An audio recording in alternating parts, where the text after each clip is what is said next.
এই সাইকো কিলার থেকে কিভাবে এই ছোট্ট বাচ্চা তার বোনকে বাঁচাবে। ওডি তার ভাই মাইকেলকে বাঁচাতে এসেছে, কিন্তু ও জানতে পারেনি যে পিটার প্যান আগেই ওর ওপর লুকিয়ে বসে আছে আর হঠাৎ করে ওর ওপর আক্রমণ করে ওকে মাটিতে ফেলে দিয়ে টেনে নিয়ে যেতে থাকে। ও একদম সত্যিকারে পশুর মতো হয়ে যায়। ওডিকে খুব খারাপভাবে মারধর করে, আর সবচেয়ে খারাপ হলো যখন ও তার 2 আঙুল পর্যন্ত কেটে খায়। ওডি সম্পূর্ণরূপে রক্তাক্ত, তার গলায় কাচের একটা টুকরা ঢুকে গেছে, কিন্তু সে হাল ছাড়ে না।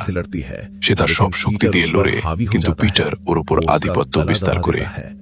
সে ওর গলা চেপে ধরে, ওডির শ্বাস বন্ধ হয়ে যায়। মনে হলো আজ সব শেষ, কিন্তু তখনই যাকে বাঁচানোর জন্য সে নিজের জীবন দাসে দিল, সেই ছোট মাইকেল পিছন থেকে এসে তার ছোট ছোট হাত দিয়ে সেই দানবের উপরে একটার পর একটা অনেক আঘাত করে পিটার নিচে পড়ে যায়।